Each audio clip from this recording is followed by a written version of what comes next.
Hello everybody, this is Cheri from DJ Sundries, and today we are going to make a Christmas tag.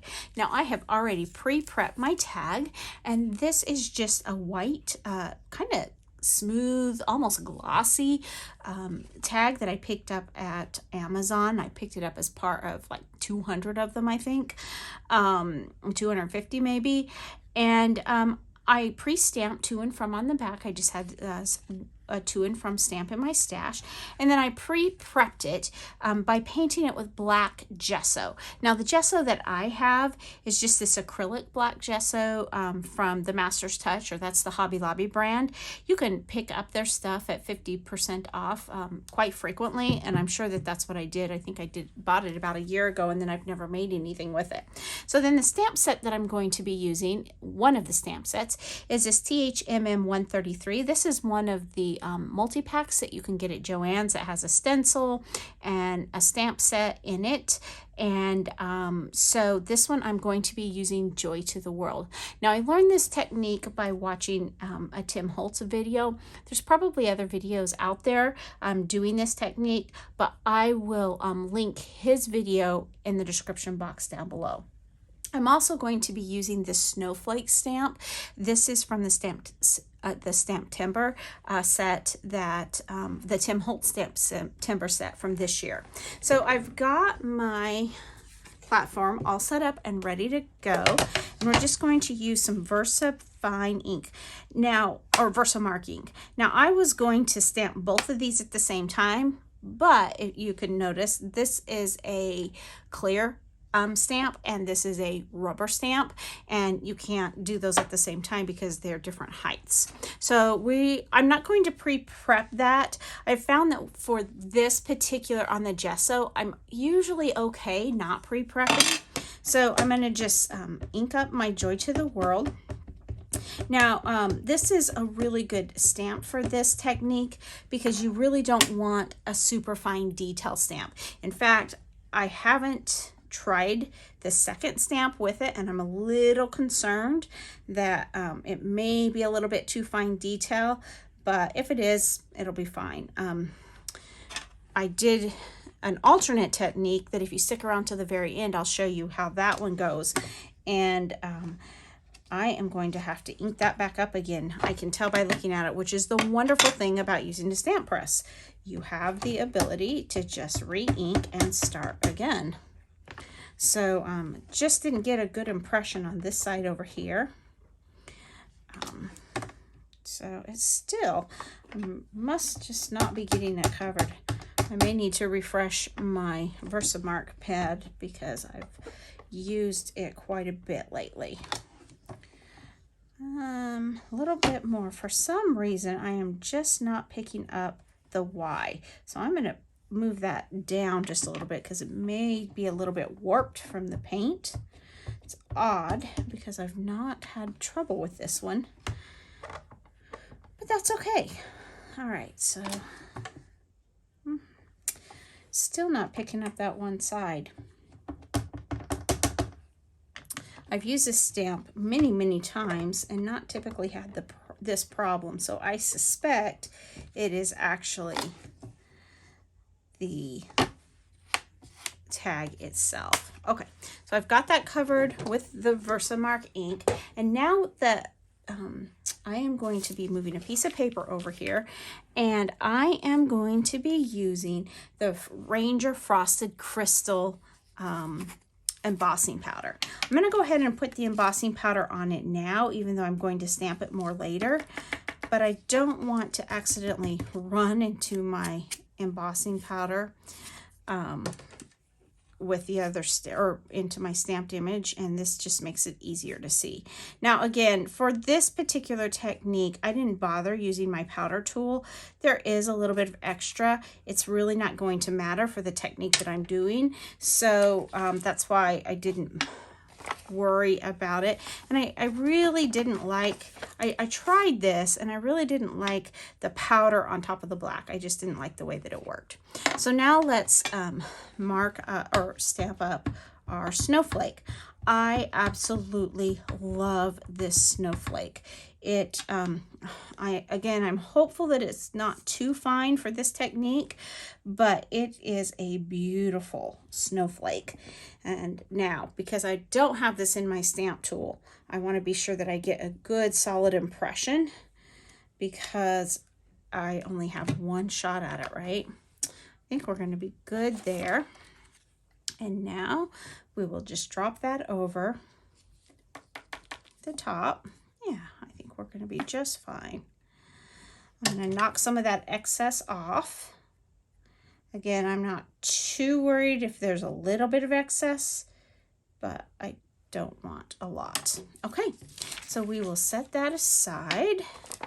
Put my embossing powder away before I heat up my embossing tool, because I do not want to melt my bottle of embossing powder. You know, I've never seen anybody do that. Wouldn't that be horrible, to melt the top layer of your embossing powder? It's a little bit more on there than what I anticipated. Okay, so off camera, I'm going to start heating up my embossing gun, because I want it to be really hot. With this embossing powder that we are using, you don't want it to be smooth. You want to heat it just enough to melt it, to be bumpy, but you need the texture in the embossing powder. If you overheat it, which I have done, it will not, this technique will not work correctly. So I'm getting it really hot, and you just want to see it go clear. And you can see it is starting to go clear at the bottom. And I'm just making my way up the letters.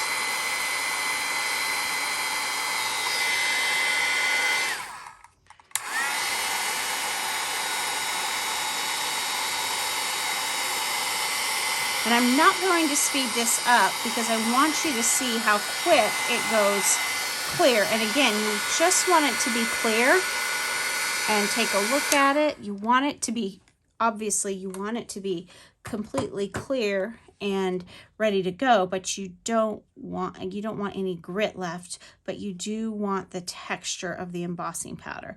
So I'm just touching it gently to see, and I think I need to hit it real quick.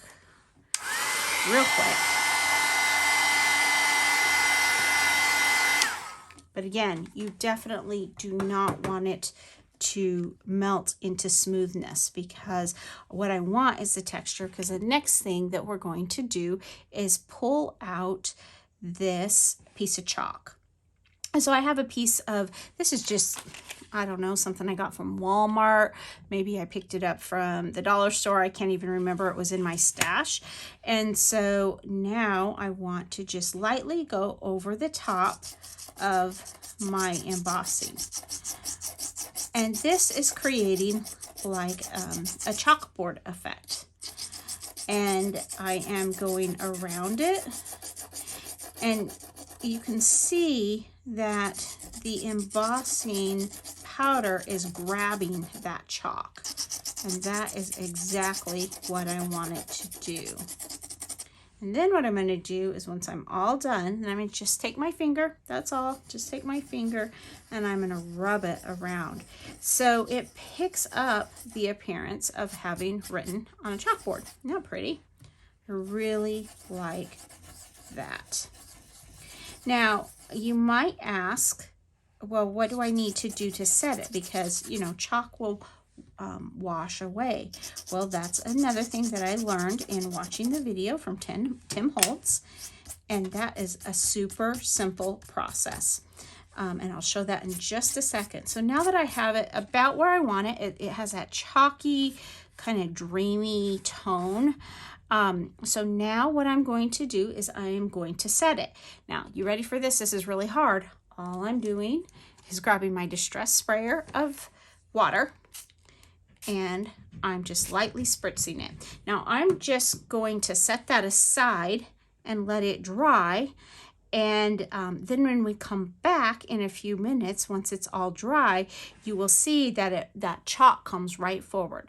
I won't be doing anything to it, but just letting it dry. I may take my heat tool to it to let it dry a little bit. And then when we come back, you'll see that it still has that dreamy, chalky effect. Okay, so it is all dry and you can see that chalkiness has come through. Again, I did nothing more than just dry it. I actually helped it along with my heat gun a little bit, but all I did was dry it, and then I tied a bow on it. Now the ribbon that I'm using, and I can put a link down below for this as well, but the ribbon that I'm using is this buffalo plaid or buffalo check, and I just purchased it off Amazon. I actually purchased it fairly inexpensively. I think it was less than $20 for these. Each one of these has 50 yards on it, and I think I'm going to be using those a lot for Christmas. So I'll link that below in case you're interested in that. But I just tied a little bow on it, and we have our first tag ready to go. Now you may say, you know, I'm really not a big fan of that chalky look. Well, I want to show you an alternate, so we'll just scoot this to the side, and you will see I made the exact same tag, but instead of using the Ranger Frosted Crystal and doing that chalky chalkboard effect, I actually used just regular white embossing powder. I think that this is probably fine detail embossing powder. I keep it in a big container for my white, and I don't have it in the bottle anymore. But I do keep this and use the white embossing for things like this as well. So either way, they're both very pretty and pretty simple to make. I think that this is one that you would pretty quickly be able to mass produce. In fact, I know you could, because this is one that I'm going to use quite a bit this year. And I did mass produce this in just well, I mean, it took a few hours, but I was able to make quite a lot of tags. So I hope you enjoyed this. I'll be sure and link the video to Tim Holtz showing the technique and giving a good explanation below. I'll also link the ribbon below, and I hope you'll come back because I am planning on making quite a few more Christmas tags. So thanks so much for stopping by today, and remember, take some time to enjoy the little things. Have a great day. Bye.